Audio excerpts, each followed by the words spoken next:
chers compatriotes, militants et sympathisants de l'UFDG, à l'approche du 28 décembre 2025, il est de mon devoir, en tant que leader politique, mais aussi en tant que citoyen, de parler avec vérité, avec responsabilité, avec courage. On nous annonce des élections, mais je vous le dis tout de suite avec clarté, et vous le savez d'ailleurs, il n'y aura pas d'élection. Il y aura une mascarade électorale dont le seul objectif est de donner un semblant de légitimité et de légalité à la confiscation programmée du pouvoir par Mamadi Doumbouya en violation de son serment et de sa parole d'officier. C'est le ministère de l'administration du territoire et de la décentralisation qui organise ce soi-disant scrutin. Un ministère dirigé par un général placé directement sous l'autorité du candidat Mamadi Doumbouya. Comme vous le savez, tous les gouverneurs, tous les préfets, la quasi-totalité des sous-préfets sont des officiers ou sous-officiers issus de l'armée, de la gendarmerie ou de la police. Ils sont tous nommés par décret et tenus par la solidarité de corps et la discipline administrative et militaire.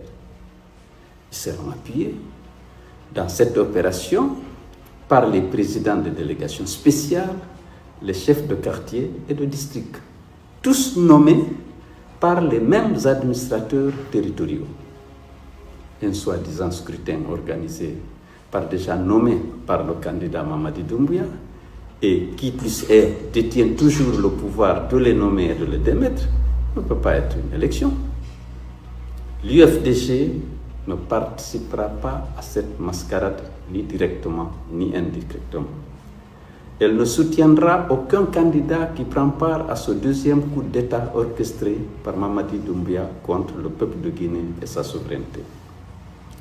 Refuser de participer, ce n'est pas fuir le combat, c'est défendre la République et ses valeurs et surtout défendre le droit du peuple de Guinée de choisir librement ses dirigeants à travers des élections inclusives, libres et transparentes.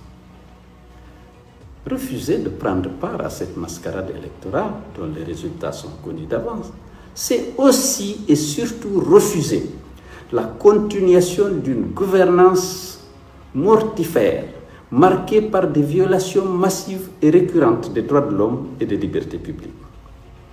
Le peuple de Guinée a encore en mémoire l'assassinat impuni de plus de 60 jeunes manifestants à Conakry, le décès dans des conditions non encore élucidées de plus de 134 citoyens au stade de Zérékoré, les disparitions forcées de Fonike Mangé, Biloba, Habib Marwan Kamara, Sadou Nimaga et récemment de Mamadou Bori Dima Bori.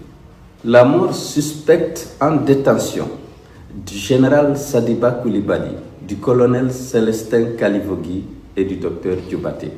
L'arrestation et la condamnation arbitraire de plusieurs leaders politiques, dont Aliouba, président du Modèle. Les kidnappings nocturnes suivis de tortures infligées notamment à l'ancien bâtonnier Mohamed Traoré et à l'activiste de la société civile Abdoul Sako. L'enlèvement du père du journaliste Babila Keita et des enfants innocents de l'artiste Eli Kamano. Pour toutes ces raisons, je demande aux militants de l'UFDG et à tous nos compatriotes épris de démocratie et de justice de ne pas s'associer à cette mascarade du 28 septembre 2025, dont les résultats sont connus d'avance. Mes chers compatriotes, militants et sympathisants de l'UFDG, ne soyez pas les fervents d'un scénario écrit d'avance et qui va se traduire par la continuation de cette gouvernance mortifère qu'on vient de rappeler. Votre abstention dans la paix et dans la dignité sera un acte fort de résistance et de patriotisme.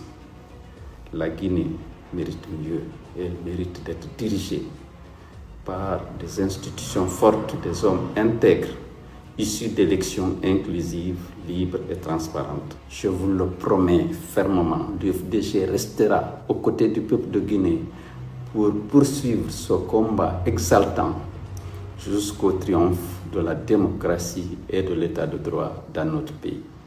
Que Dieu bénisse la Guinée, que Dieu protège notre peuple.